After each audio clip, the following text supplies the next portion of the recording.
الحمدللہ رب العالمین والعاقبۃ للمتقین والصلاۃ والسلام علی اشرف الانبیاء والمرسلین وعلی آلہ وصحبہ اجمعین، اما بعد فاعوذ باللہ السمیع العلیم من الشیطان الرجیم، بسم اللہ الرحمن الرحیم۔ وَلَقَدْ نَصَرَكُمُ اللَّهُ بِبَدْرٍ وَأَنْتُمْ أَذِلَّةٌ فَاتَّقُوا اللَّهَ لَعَلَّكُمْ تَشْكُرُونَ۔ صدق اللہ العظیم۔ اللہم صلی علی محمد وعلی آل محمد کما صلیت علی ابراہیم وعلی آل ابراہیم انک حمید مجید۔ اللہم بارک علی محمد وعلی آل محمد کما بارکت علی ابراہیم وعلی آل ابراہیم انک حمید مجید۔ رب اشرح لی صدری ویسر لی امری واحلل عقدۃ من لسانی یفقہوا قولی۔ محترم ناظرین کرام، بزرگان دین اور میری عزیز ماؤں اور بہنوں بھائیوں، السلام علیکم ورحمۃ اللہ وبرکاتہ۔ میں آپ کا میزبان عبدالوہاب آپ کو پروگرام رحمت رمضان میں خوش آمدید کرتا ہوں۔ ناظرین، الحمدللہ اللہ رب العزت کا فضل و احسان کہ اللہ تعالیٰ نے ہمیں رمضان کا مہینہ عطا فرمایا، اور رمضان کا مہینہ اپنی برکتوں کے ساتھ رواں دواں ہے۔ الحمدللہ پہلا عشرہ بھی اختتام کو پہنچ چکا، دوسرے عشرے کا آج 17واں روزہ ہے، 18ویں شب ہوگی، اور اللہ کی ذات سے کبھی امید ہے کہ انشاءاللہ اللہ تعالیٰ اس عشرے کی برکات بھی ہم سب کو عطا فرمائیں گے۔ یہ عشرہ مغفرت کا عشرہ ہے، اللہ تعالیٰ میری اور آپ کی ہم سب کی مغفرت فرمائے۔ ناظرین، بقیہ کچھ ایام رہ گئے ہیں، اور بس ان کو بھی ہم نے اچھی طرح سے گزارنا ہے، ان کی قدر کرنی ہے، اور انشاءاللہ اللہ تعالیٰ اپنا فضل فرمائیں گے۔ اور رمضان مجھے پورا یقین ہے کہ آپ حضرات کا خیر و عافیت کے ساتھ گزر رہا ہوگا۔ الحمدللہ رمضان کی برکتیں آپ حضرات سمیٹ رہے ہوں گے، اور الحمدللہ میرا بھی کافی مصروف رمضان گزر رہا ہے، اور آپ حضرات کے لیے جہاں بھی جاتا ہوں آپ حضرات کے لیے ضرور دعا مانگتا ہوں کہ اللہ تعالیٰ آپ حضرات کو اپنی حفظ و امان میں رکھے، اللہ تعالیٰ آپ پر اپنی رحمتیں برکتیں نازل فرمائے۔ تو الحمدللہ یہ ویکینڈ بھی بہت اچھا گزرا، آپ حضرات کا بھی بہت اچھا گزرا ہوگا، موسم بھی بہت اچھا ہو گیا، اسکول کی چھٹیاں بھی ہیں، الحمدللہ بچوں کے ساتھ بھی کافی وقت گزارنے کو مل رہا ہے، ان کو بتایا جا رہا ہے، آپ حضرات بھی بتا رہے ہیں، ہم سب بتا رہے ہیں کہ بھئی رمضان کیا ہے، رمضان کا مقصد کیا ہے، روزے کیوں فرض کیے گئے۔ الحمدللہ تراویح، افطاری، سحری، یہ ساری چیزیں اللہ تعالیٰ کی طرف سے ہمیں عطا کی گئی ہیں اس مہینے میں۔ تو یہ سارا الحمدللہ ایک ایٹماسفیئر کریٹ ہوا ہے گھروں کے اندر اور مسجدوں کے اندر، محلوں کے اندر۔ اللہ تعالیٰ اس ماحول کو قائم و دائم رکھے۔ تو ناظرین، 17 رمضان المبارک بڑا ایک تاریخی دن ہے۔ جب بھی رمضان المبارک کا مہینہ آئے گا اور اس میں جب 17 رمضان المبارک کی تاریخ آتی ہے تو ہمیں ایک عظیم الشان واقعے کی طرف یہ نشاندہی کرتا ہے یہ دن، اور اس واقعے کی طرف یاد دلاتا ہے کہ جس کو یوم الفرقان کہا جاتا ہے، جس کو یوم البدر کہا جاتا ہے۔ اللہ تعالیٰ نے جس کے بارے میں قرآن پاک میں ارشاد فرمایا وَلَقَدْ نَصَرَكُمُ اللَّهُ بِبَدْرٍ وَأَنْتُمْ أَذِلَّةٌ، کہ اللہ تعالیٰ نے تمہاری بدر کے میدان میں مدد کی اور تم اس وقت کمزور تھے۔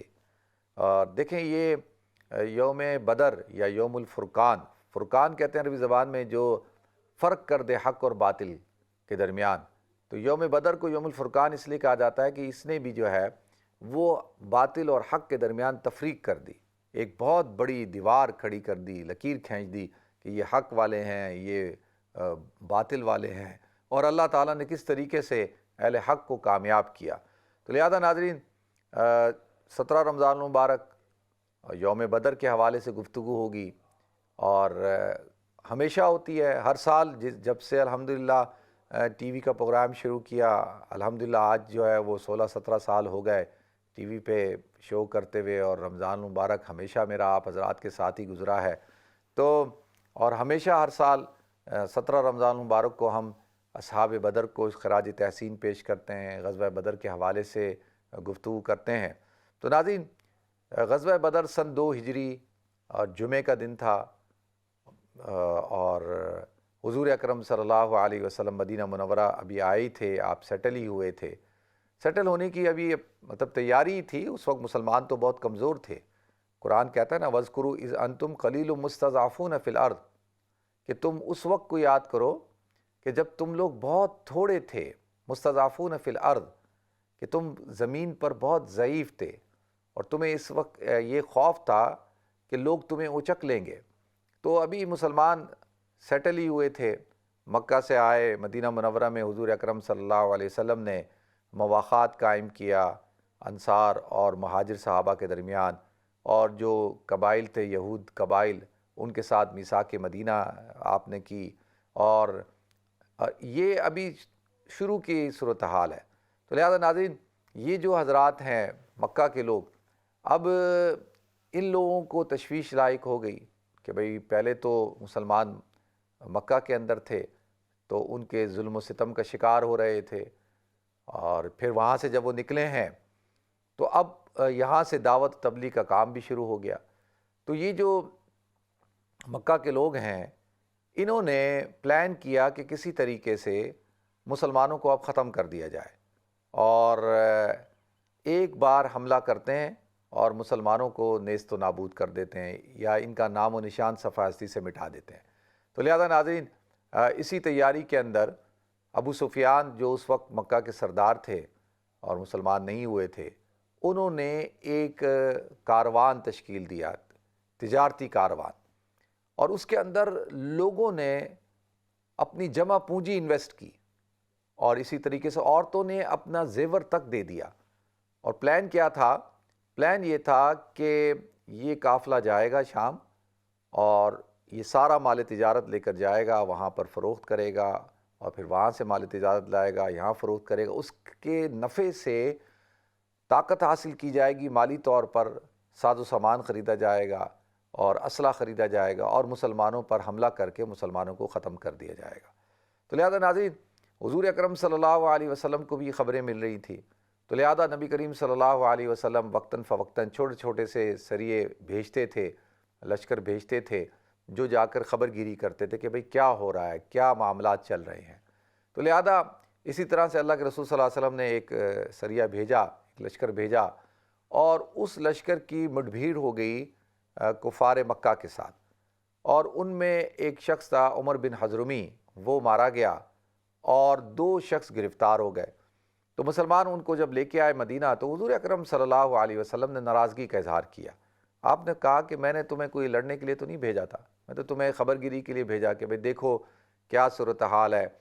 اور یہ جو روٹ تھا نا ناظرین، یہ جو بدر والا روٹ ہے، یہ روٹ جو مدینہ سے ہو کر شام جاتا ہے، یہ روٹ بڑا اہم تھا، اور اسی پر مکہ کی تجارت جو ہے وہ ڈیپینڈ کرتی تھی، اور یہ جو خوشحالی تھی مکہ کے اندر، وہ یہ اسی روٹ کی وجہ سے تھی، جس کو قرآن کہتا ہے لِإِيلَافِ قُرَيْشٍ إِيلَافِهِمْ رِحْلَةَ الشِّتَاءِ وَالصَّيْفِ فَلْيَعْبُدُوا رَبَّ هَٰذَا الْبَيْتِ، کہ وہ جو گرمیوں میں شام کی طرف سفر کرتے ہیں، سردیوں میں یمن کی طرف، تو لہذا اسی کو اللہ تعالیٰ نے سورہ قریش کے اندر بیان کیا ہے۔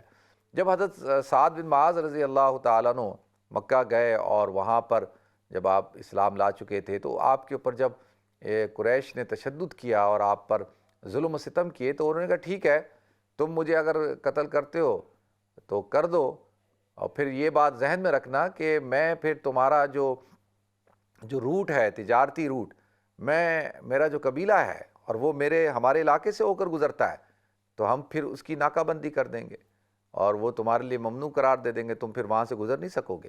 تو اسی بنا پر وہ حضرات ڈر گئے تھے، تو یہ اسی بات کی طرف انہوں نے اشارہ کیا تھا۔ تو لہذا ناظرین، حضور اکرم صلی اللہ علیہ وسلم نے عمر بن حضرمی کا خون بہا دیا، اور وہ جو 2 قیدی تھے ان کو رہا کر دیا۔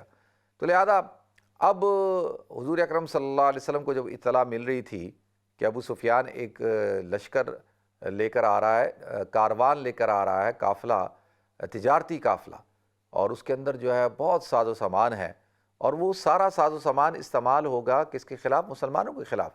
تو لہذا حضور اکرم صلی اللہ علیہ وسلم نے اب اعلان کیا کہ ایک لشکر تیار کیا کہ بھئی اب جس کے پاس ہے وہ لے آئے۔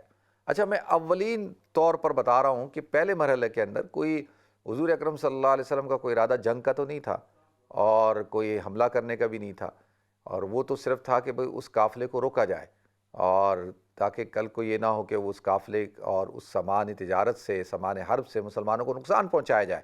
تو لہذا اس بنا پر حضور اکرم صلی اللہ علیہ وسلم نے ایک لشکر تشکیل دیا۔ ابو سفیان جو تھے ان کا جو قافلہ تھا اس کے اندر تقریباً کوئی 40 کے قریب لوگ تھے۔ تو لہذا حضور اکرم صلی اللہ علیہ وسلم نے جب اعلان کیا تو جو جس کے پاس تھا وہ لے کے آ گیا، اور آتا ہے کہ 2 گھوڑے تھے اور 70 اونٹ تھے، 8 تلواریں تھیں، اسی طرح سے چند نیزے تھے، کسی کے پاس لکڑی تھی، کسی کے پاس بھالا تھا، کسی کے پاس جو ہے وہ ہڈی تھی، جو جس کے پاس تھا وہ گھر سے لے آیا۔ تو لہذا ناظرین، حضور اکرم صلی اللہ علیہ وسلم جب نکلے تو ادھر ابو سفیان کو بھی خبر ہو گئی کہ بھئی اس طریقے سے نبی کریم صلی اللہ علیہ وسلم نے جو ہے وہ ان کے کاروان کو روکنے کا ارادہ کیا ہے اور اس کی ناکہ بندی کر رہے ہیں۔ تو انہوں نے بھی جو ہے راستے کو بدل دیا اور وہ دوسرا راستہ اختیار کیا جو یمبو سے ہو کر جاتا ہے، تھوڑا سا لمبا راستہ اختیار کر لیا، اور ایک شخص جو ہے وہ دوڑا دیا کہ جاؤ اور جا کے مکہ کے اندر اعلان کر دو کہ اس طرح سے محمد جو ہیں صلی اللہ علیہ وسلم وہ نکلے ہیں ہمارے کارواں کو روکنے کے لیے۔ تو لہذا اب وہ شخص بھی جو ہے گھڑ سوار بھی جو ہے رات دن دوڑتا ہوا مکہ پہنچ گیا، اور اس نے مکہ میں جا کے اعلان کر دیا، شور مچا دیا۔ پھر ادھر سے میں نے جیسے عرض کیا کہ عمر بن حضرمی کو جو ہے قتل کر دیا گیا تھا، تو وہ لوگ بھی پہنچ گئے، اور اس کے بھی قبیلے والے ورثاء کھڑے ہو گئے کہ جی ہم نے بدلہ لینا ہے، ہمارے بندے کو قتل کر دیا۔ تو لہذا اور وہاں پہ جب یہ شور مچا مکہ میں، تو وہاں تو پھر ایک آگ لگ گئی، ہر طرف جو ہے وہ افراتفری پھیل گئی کہ یہ کیا ہوا، کہ ان کی تو پوری پونجی اس کاروان پہ لگی ہوئی تھی۔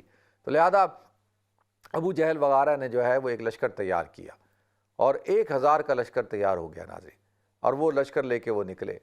اب جب حضور اکرم صلی اللہ علیہ وسلم بھی نکلے ہوئے تھے، تو اب اللہ کا کرنا یہ ہوا کہ ابو سفیان کا جو لشکر تھا یعنی کاروان، وہ تو بچ گیا، وہ تو نکل گیا، اور لیکن ابو جہل جو ہے وہ نکل آیا تھا۔ جب اس کو پتہ لگا کہ بھئی یہ تو ابو سفیان تو بچ کے آ گئے ہیں اور کوئی نقصان نہیں ہوا، تو وہ پھر اپنے کبر میں، زعم میں جو ہے اس نے کہا نہیں، اب تو ہم نے اب نکل ہی آئے ہیں، تو اب بس آ کر جو ہے ہم ان کو ختم کرتے ہیں، مدینہ منورہ کو جا کے مسلمانوں کو، اور اپنے ساتھ جو اونٹ لائے ہیں وہ ذبح کریں گے، شراب کباب کی محفلیں لگائیں گے، لونڈیاں لائیں ہیں ان کو نچائیں گے، جشن بنائیں گے، اور مسلمانوں کو ایک ہی دفعہ ختم کر دیتے ہیں۔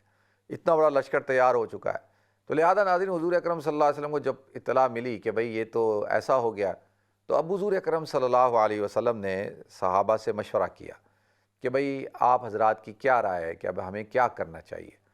تو لہذا صحابہ نے کہا، مہاجر صحابہ نے کہ بالکل یا رسول اللہ، اب جب ہم نکل ہی آئے ہیں تو اب ہمیں مقابلہ کرنا چاہیے، اور ہم ایسے نہیں ہیں کہ جیسے کہ حضرت موسیٰ علیہ السلام اور ان کی قوم کہ اذهب انت وربک فقاتلا انا ہاہنا قاعدون، اے موسیٰ تم اور تمہارا رب جا کے لڑے، انا ہاہنا قاعدون، ہم یہاں بیٹھے ہیں۔ ہم وہ نہیں ہیں، ہم آپ کے ساتھ ہیں، آگے سے پیچھے سے دائیں سے بائیں سے ہم اپنی گردنیں قربان کر دیں گے۔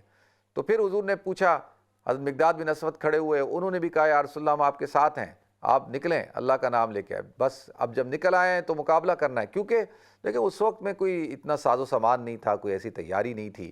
جب اللہ کہہ رہا ہے کہ تم لوگ قلیل تھے، تم لوگ ضعیف تھے، اذ کنتم قلیل مستضعفون فی الارض واذکروا اذ انتم قلیل مستضعفون فی الارض، کہ تم تو قلیل بھی تھے اور ضعیف بھی تھے اور کمزور بھی تھے۔ تو اب حضور اکرم صلی اللہ علیہ وسلم جو ہے وہ پھر آپ نے کہا ہاں بھئی بتاؤ کیا ارادہ ہے، کیا کرنا ہے۔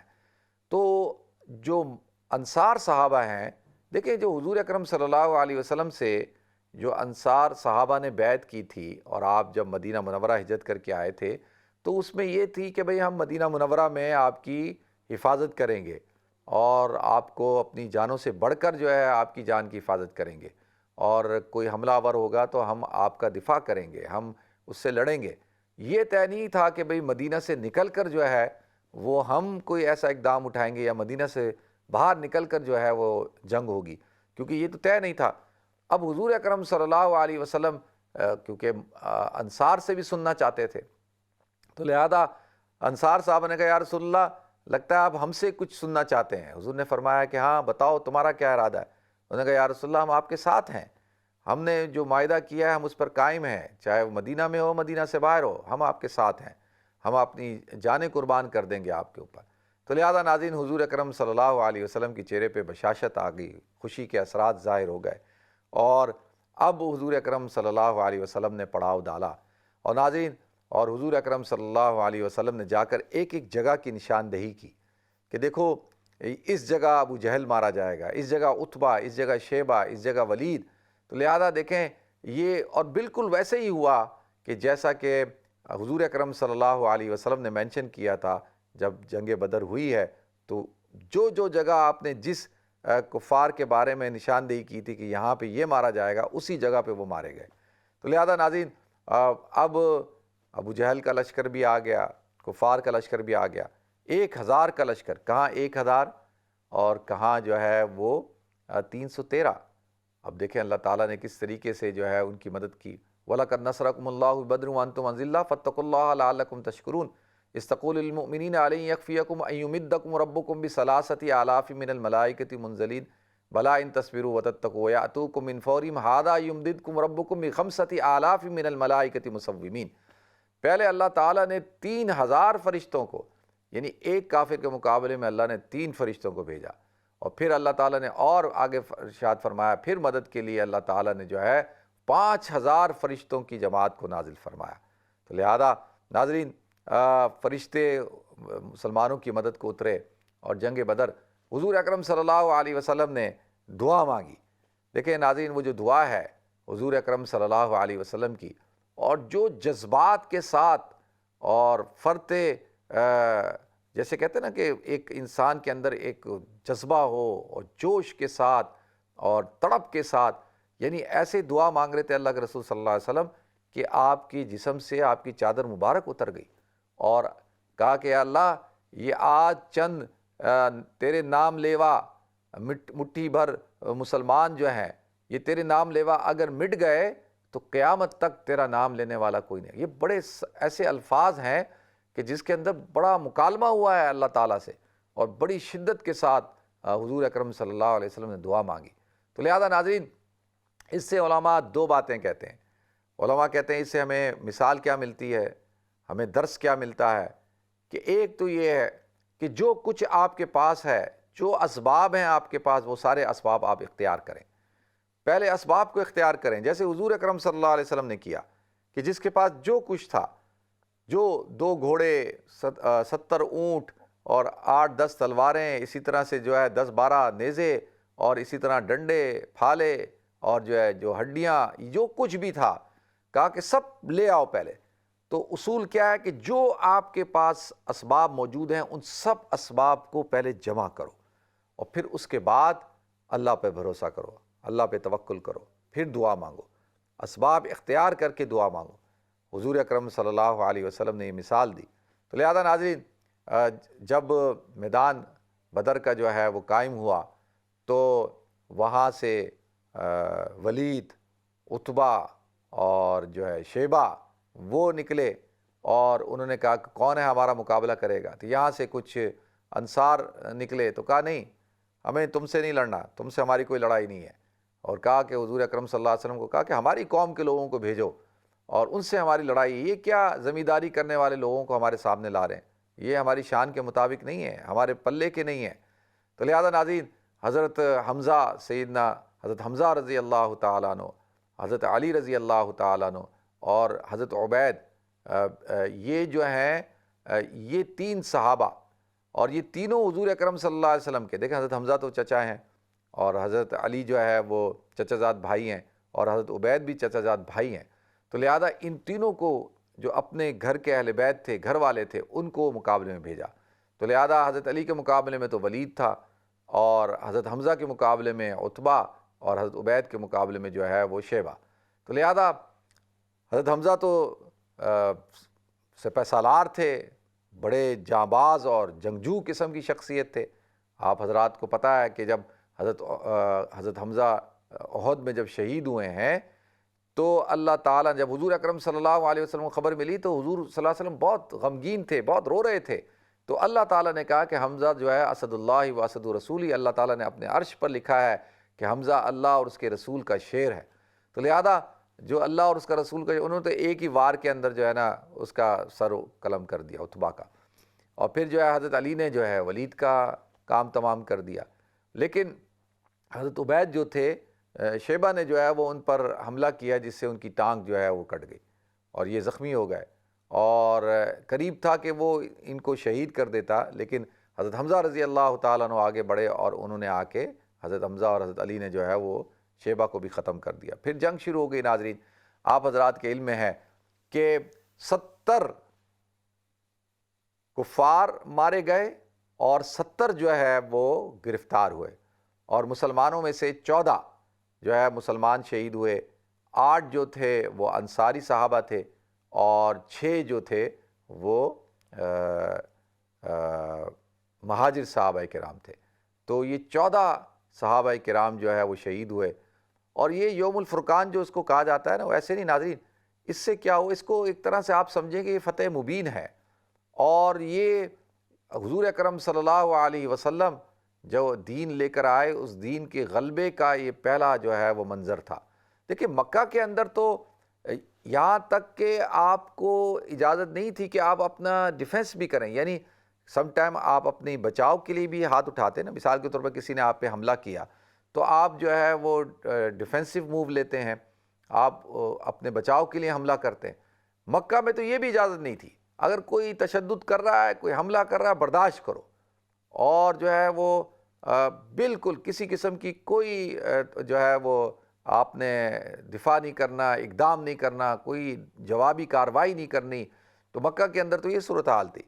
اور لیکن یہاں پر پہلی دفعہ ایسا ہوا کہ اللہ تعالیٰ نے جو بڑے بڑے جو کفار کے جو سردار تھے، ان کا جو ہے وہ ان کا خاتمہ ہوا. اور حضور اکرم صلی اللہ علیہ وسلم نے جب یہ ان کو ایک گھڑے کے اندر پھینکا گیا تو آپ نے جا کے کھڑے ہو کر کہا کہ ابو جہل، نام لے لے کر عتبہ، شیبہ، کہ دیکھو جو میں کہتا تھا، جو میں نے کہا تھا، کیا وہ سچ ہوا نہیں ہوا؟ اور دیکھیں یہ حضور اکرم صلی اللہ علیہ وسلم ایک طرح سے یہ ایک بہت بڑا دھچکا تھا. اور وہ جو فتح مکہ ہے اس کی ابتدا تو حضور اکرم صلی اللہ علیہ وسلم کی ہجرت سے ہی ہو گئی تھی، کیونکہ اب یہ کہ جب حضور اکرم صلی اللہ علیہ وسلم ہجرت کر کے جب مکہ آ گئے، مکہ سے مدینہ آ گئے، تو اس وقت ان کے ذہنوں میں ہوا کہ یہ تو اب ان کو آزادی مل گئی ہے، اور یہ تو اب پورا جزیرہ عرب کے اندر اسلام کو پھیلا دیں گے. تو لہذا وہ ابتدا تھی، اور یہ اس کا جو ہے مارکہ اول تھا کہ اللہ تعالیٰ نے کس طریقے سے جو ہے ان کو شکست دی. ابو جہل کے بارے میں آتا ہے کہ 2 چھوٹے معاذ اور معوذ چھوٹے بچے تھے، انہوں نے جا کے پوچھتے تھے وہ اپنے ساتھیوں سے، کدھر ہے ابو جہل؟ کہتے ہیں کہ ہر قوم کا ایک فرعون ہوتا ہے، لکل فرعون لکل امت فرعون و فرعون امتی ہادہ ابو جہل، کہ ہر امت کا ایک فرعون ہوتا ہے، اور اس امت کا فرعون ابو جہل تھا. اور اس کا نام جو تھا ناظرین ابو جہل نہیں تھا، اس کا نام جو تھا وہ کہ حضور نے دعا مانگی تھی نا کہ اللہ تو مجھے 2 عمروں میں سے ایک عمر عطا فرما، عمر بن خطام یا عمر بن حشام. لیکن اس کو ابو جہل اس لیے کہا جاتا تھا کہ یہ جاہلوں کا باپ تھا، کہ یہ اس کے عقل پر پردہ پڑ چکا تھا کہ یہ حق کو نہیں پہچان رہا تھا، اور لہذا کتنی کبر اور تکبر کے ساتھ یہ بدر میں آیا، اور اللہ تعالیٰ نے چھوٹے بچوں سے جو ہے اس کے غرور کو اور اس کے کبر کو جو ہے ختم فرمایا. تو لہذا جب حضرت عبداللہ بن مسعود رضی اللہ تعالیٰ عنہ جب اس کی بالکل جب زخمیوں کے گر گیا، تو وہ جب اس کی سر قلم کرنے کے لیے آئے تو ان کو کہتا ہے ذرا نیچے سے کرنا، تاکہ جب لاشیں پڑی ہوں، سر پڑے ہوں، تو پتہ لگے میرا سر سب سے اونچا ہو، پتہ لگے کہ کسی سردار کا ہے. یعنی اس حد تک اس کے اندر جو ہے وہ کبر تھا. اور تو لہذا ناظرین اللہ تعالیٰ نے کس طریقے سے مسلمانوں کو جو ہے یہ فتح عطا فرمائی، اور اللہ تعالیٰ نے جو ہے اس کو یوم الفرقان کہا، اور رمضان کا مہینہ تھا. تو لہذا ناظرین اس سے ایک بات پتہ چلی کہ مسلمان جو ہے وہ جب اس کا یقین اللہ کی ذات پر مضبوط ہوتا ہے. دیکھیں شاہت الوجوہ، جب اللہ تعالیٰ نے جو ہے وہ حکم دیا کہ بھئی اب جنگ شروع ہو جائے، تو حضور جو ہے وہ مٹی اٹھا کر ان کے چہروں پہ پھینک رہے ہیں، اور کیا کہ یہ اللہ تعالیٰ نے کس طریقے سے فرشتوں کے ذریعے سے مدد فرمائی۔ یہ جب ہوئی ناظرین، جب مسلمانوں کا کے اندر ایمان اور یقین، اللہ کی ذات پر بھروسہ جو ہے وہ مکمل تھا۔ تو اللہ تعالیٰ مجھے بھی توفیق عطا فرمائے، آپ سب حضرات کو توفیق عطا فرمائے۔ اللہ تعالیٰ جو شہدائے بدر ہیں، اللہ تعالیٰ ان کے درجات کو بلند فرمائے۔ اور بدری صحابی ہونا ایک بہت بڑے اعزاز کی بات ہے مسلمانوں میں، جو کہا جاتا ہے کہ بھئی یہ بدری ہے، اس کا اسٹیٹس بہت اونچا ہے۔ اللہ تعالیٰ ہم سب کو عمل کرنے کی توفیق عطا فرمائے۔ ناظرین، بریک کی طرف جانا ہے، انشاءاللہ بریک کے بعد حاضر ہوتے ہیں۔ السلام علیکم ورحمۃ اللہ وبرکاتہ۔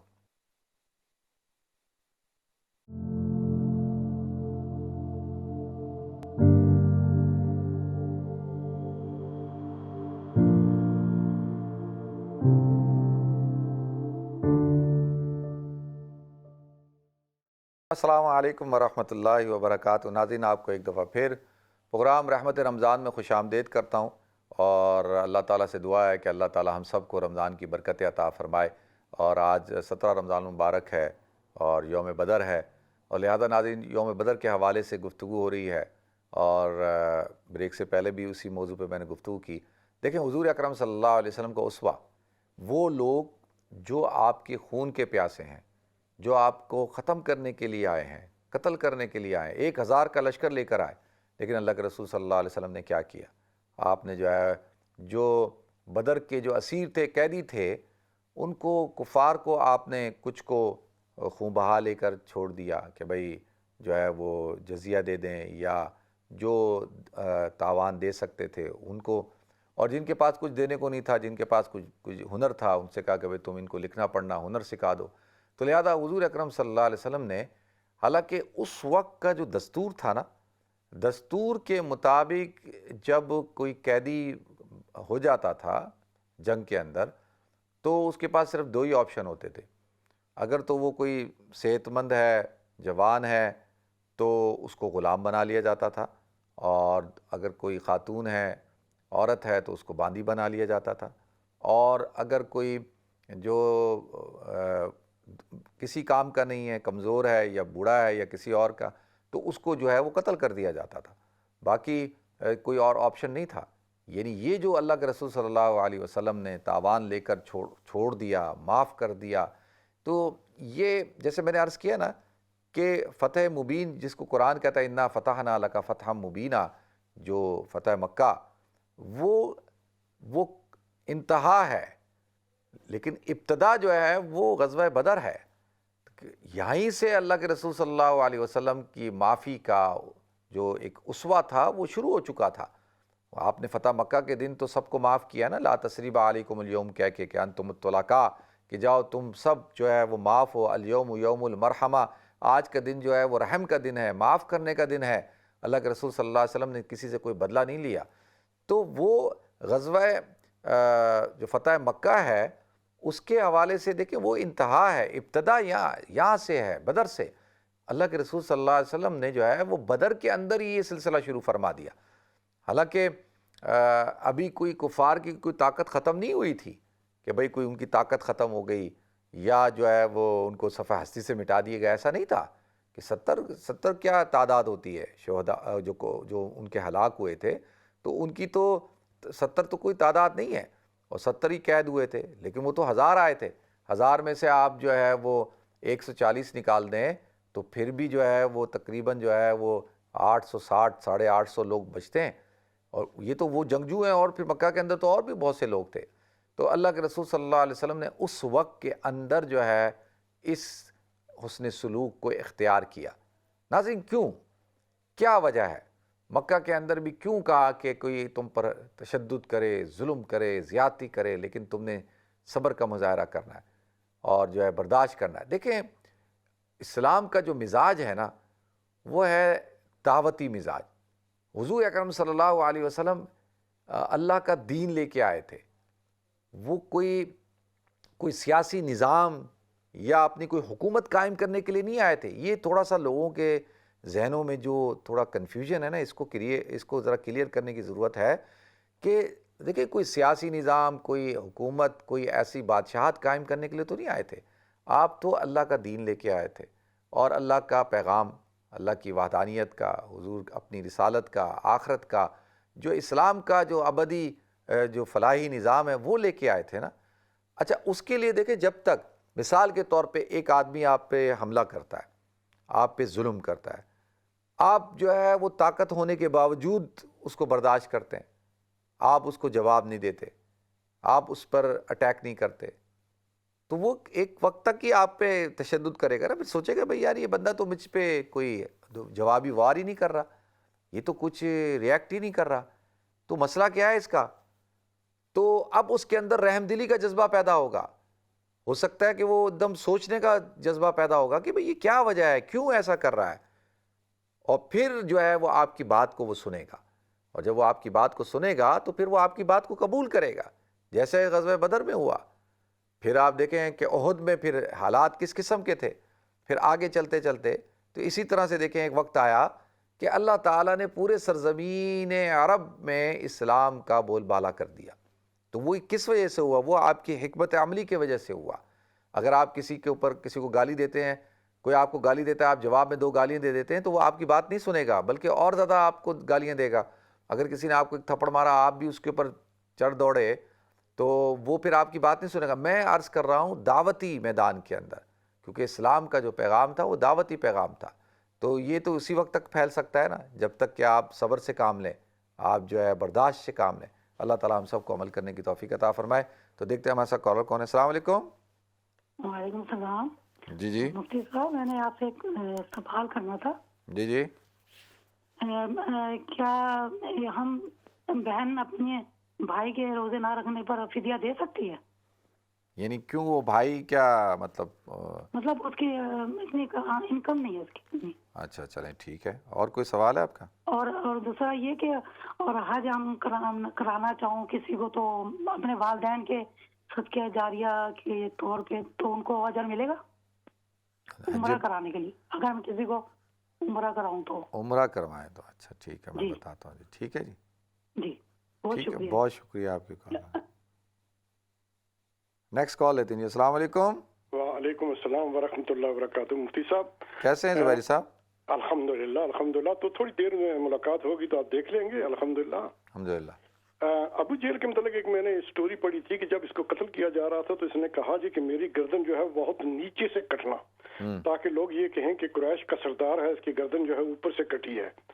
تو اتنی ان لوگوں میں وہ نفرت تھی, اتنا وہ کیا کہیں کہ وہ رعونت کبر رعونت. جی جی فرعونیت بھی آپ کہہ رہے ہیں, جو مرضی کہہ لیں اس میں سے فٹ آتی ہے اس آدمی پہ. تبھی تو اس کا نام ابو جہل تھا, حالانکہ نام اس کا عمر تھا جیسا کہ آپ نے فرمایا. تو یہ جو اسلام کے خلاف جو حادثے ہو رہی ہیں کوئی آج کی بات نہیں ہے, وہاں سے شروع ہو گئی تھی. حالانکہ نبی اکرم صلی اللہ علیہ وسلم نے اپنا آبائی وطن جو ہے مکہ چھوڑ دیا, 500 میل دور 300 میل دور تک جا کے رہے, لیکن 1 سال گزرنے کے بعد انہوں نے پھر چڑھائی کر دی, کیونکہ ان کو یہ معلوم تھا, ان کو یہ پتا تھا کہ ان کے پاس ابھی تک کوئی طاقت نہیں ہے. 1000 کے مقابلے میں 313 کی کیا حالت ہوتی ہے. نہ ان کے پاس کوئی تلواریں تھیں, نہ کوئی بھالے تھے, نہ کچھ تھا. کوئی سوٹیاں اٹھا کے جناب کھجور کی انہوں نے لڑائی کی ہے. یہ جذبہ اسلام کا, اگر یہ جذبہ پیدا ہو جائے. بالکل صحیح بات ہے, بالکل صحیح بات ہے بھائی صاحب. بہت شکریہ آپ کی کال کا, جزاکم اللہ.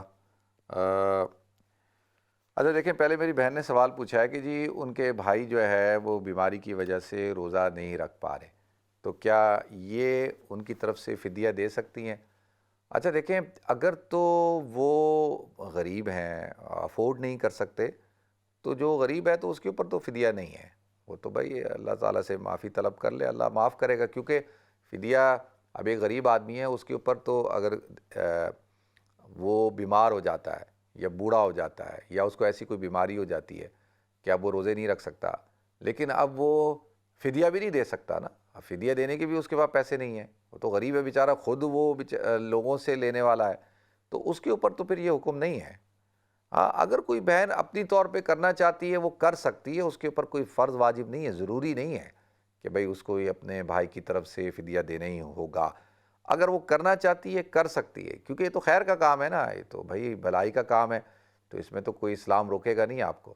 لیکن آپ کے اوپر کوئی لائبلٹی نہیں ہے, آپ کے اوپر کوئی ذمہ داری نہیں ہے کہ جی آپ ان کی طرف سے فدیہ دیں. ٹھیک ہے جی, ایسا نہیں ہے. دوسرا آپ نے سوال پوچھا ہے کہ جی اگر آپ کسی کو عمرہ کروائیں تو کیا وہ اس کا ثواب جو ہے وہ آپ کے والدین کو ملے گا؟ اگر آپ کسی کو کہیں کہ جی تم عمرہ کرو اور اس کا ثواب والدین کو بھیج دو تو کیا ملے گا؟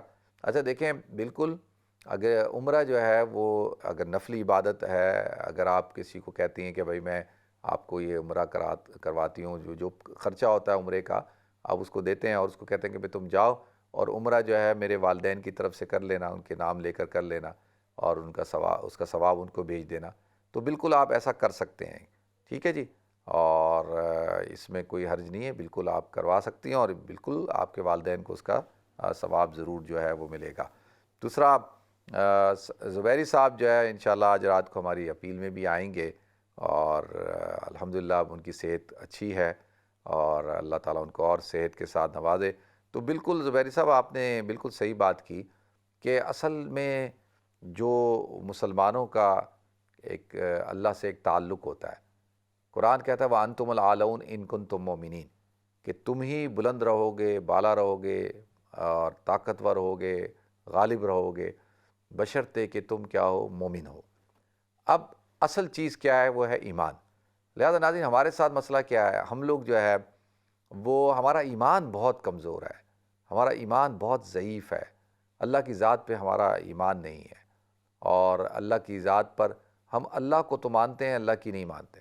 تو لہذا اسلام جو ہے وہ بہترین طور پہ ہماری رہنمائی کرتا ہے دو باتوں کی طرف۔ ایک تو یہ کہ اسلام کہتا ہے وَأَعِدُّوا لَهُم مَّا اسْتَطَعْتُم مِّن قُوَّةٍ وَمِن رِّبَاطِ الْخَيْلِ تُرْهِبُونَ بِهِ عَدُوَّ اللَّهِ، کہ اپنے آپ کو تیار رکھو ہر قسم کے ساز و سامان سے، قوت کے اعتبار سے، سامان حرب سے، اپنے گھوڑوں کو باندھ کے رکھو، تیار کرو ان کو، ان کے اوپر جو ہے وہ لگامیں ڈال کے رکھو اور وہ تیار رہیں جنگ کے لیے۔ تو کیوں؟ تُرْهِبُونَ بِهِ عَدُوَّ اللَّهِ، جس سے اللہ کے جو دشمن ہیں ان کے اوپر روب پڑ جائے۔ دیکھیں یہ جو جنگی ایکسرسائز کرائی جاتی ہیں نا، مشقیں کرائی جاتی ہیں، تو یہ جنگ کو روکنے کے لیے ہوتی ہیں۔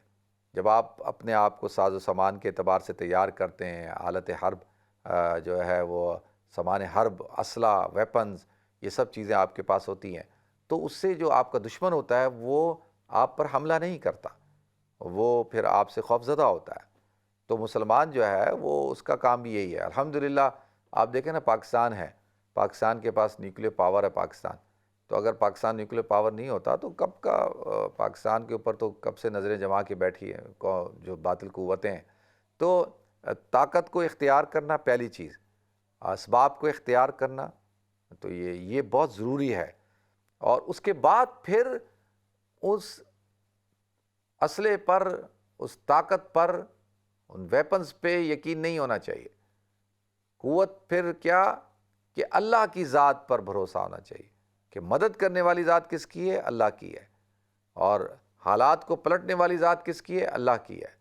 تو یقین کس کے اوپر ہونا چاہیے؟ وہ اللہ کی ذات پہ ہونا چاہیے، اور باقی جو ہے پھر دعا، جیسے حضور اکرم صلی اللہ علیہ وسلم نے غزوہ بدر کے موقع پر کیا۔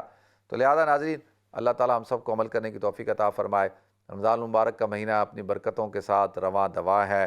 دیکھیں کچھ عرصے پہلے ہم کہہ رہے تھے رمضان آ رہا ہے، رمضان آ رہا ہے، رمضان آ رہا ہے، تو الحمدللہ رمضان آ بھی گیا، اس کا پہلا عشرہ ختم بھی ہو گیا، دوسرا عشرہ بھی بالکل اپنے اختتام پہ ہے، اور اس کے بھی 3 دن رہ گئے، تو دوسرا عشرہ بھی ختم ہو جائے گا۔ پھر جب آخری عشرہ شروع ہوتا ہے ناظرین، تو آخری عشرہ تو بہت تیزی کے ساتھ گزرتا ہے۔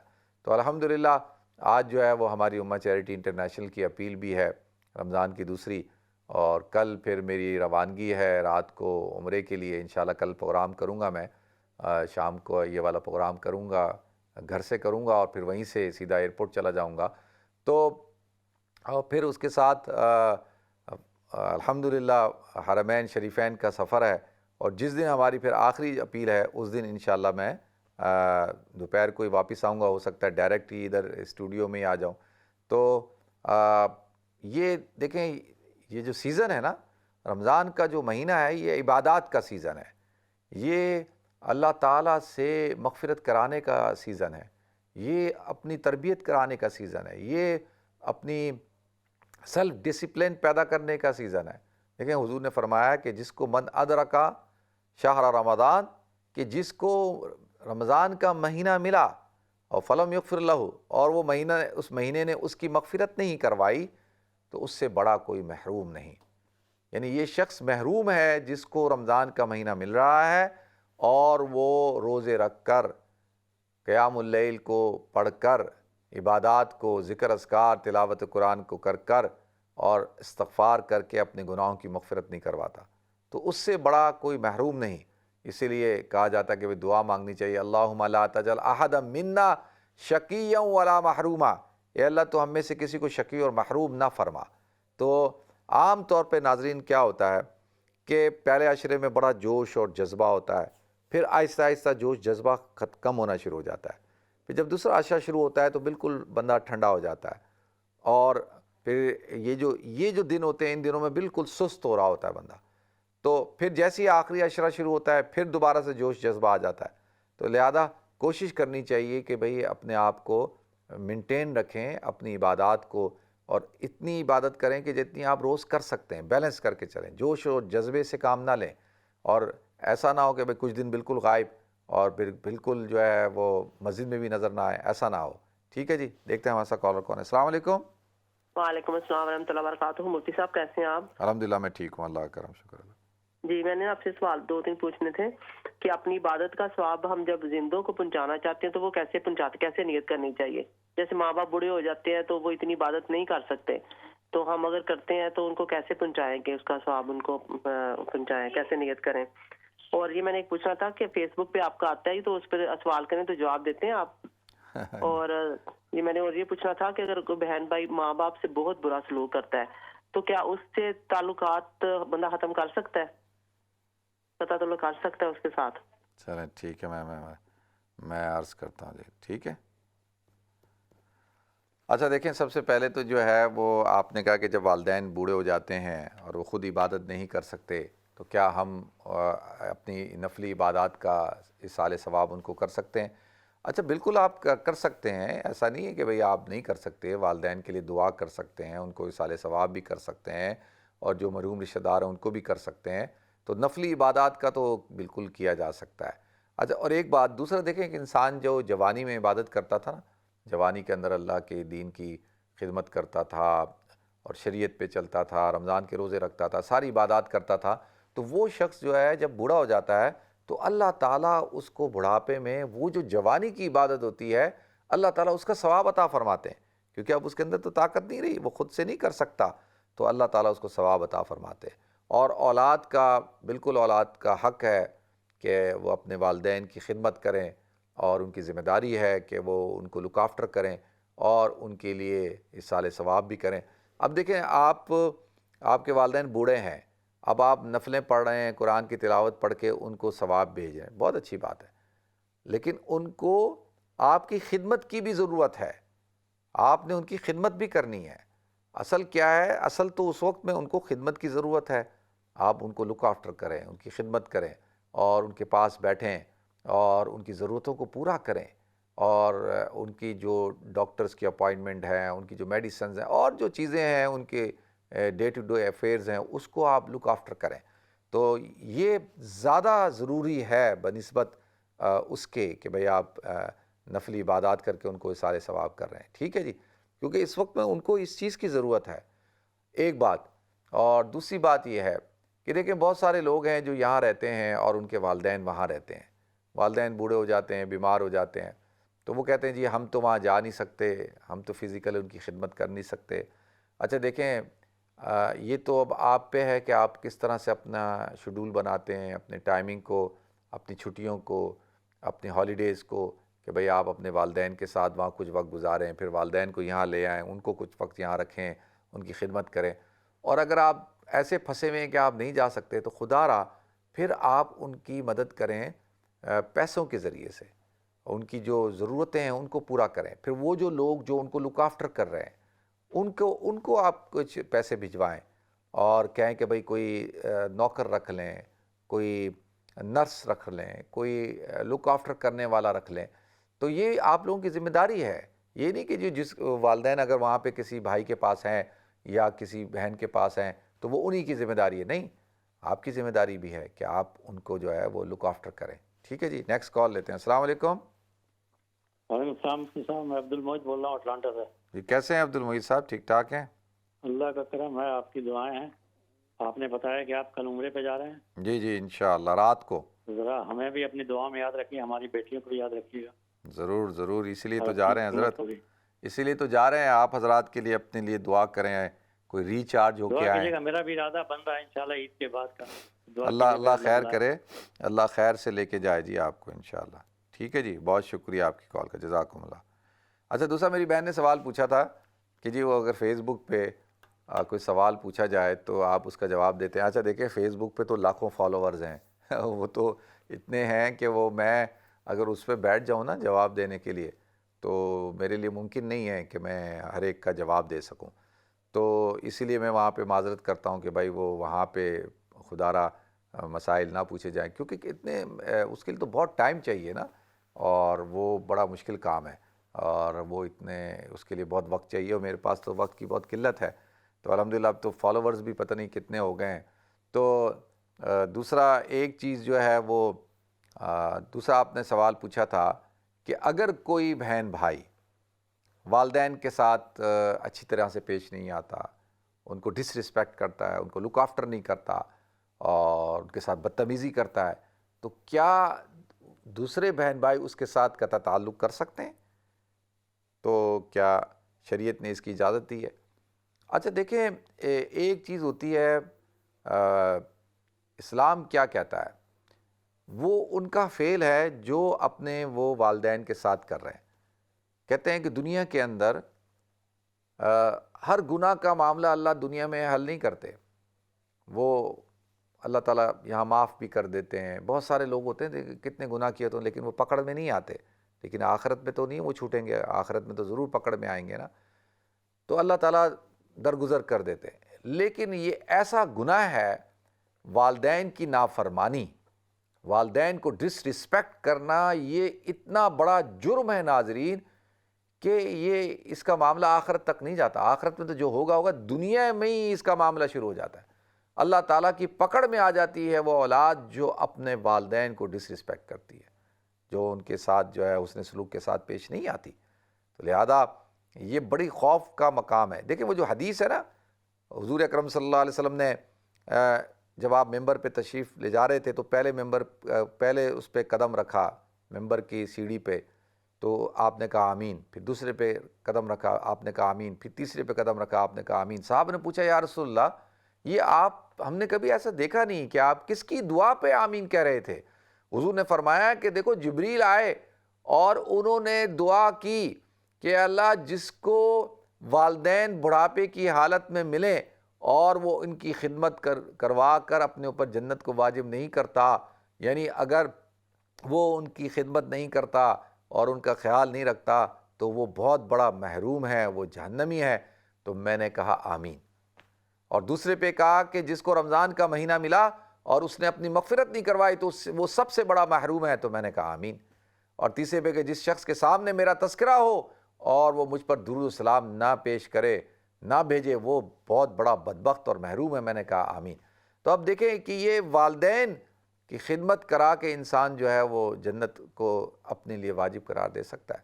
تو لہذا ناظرین، رمضان کا پیغام بھی یہی ہے کہ اپنے والدین کی خدمت کریں، ان کا احترام کریں، ان کی عزت کریں، ٹھیک ہے؟ یہ تو پھر وہ اس اولاد کا، اپنے والدین کا۔ اب دوسرے بہن بھائی ہیں، ان کا کام کیا ہے کہ وہ ان کو دعوت دیں، ان کی اصلاح کی کوشش کرتے رہیں، اور ان کے ساتھ اس طور پر کہ دیکھیں اس طور اتنا تعلق تو ہونا چاہیے کہ بھئی کم سے کم اصلاحی تعلق ہو۔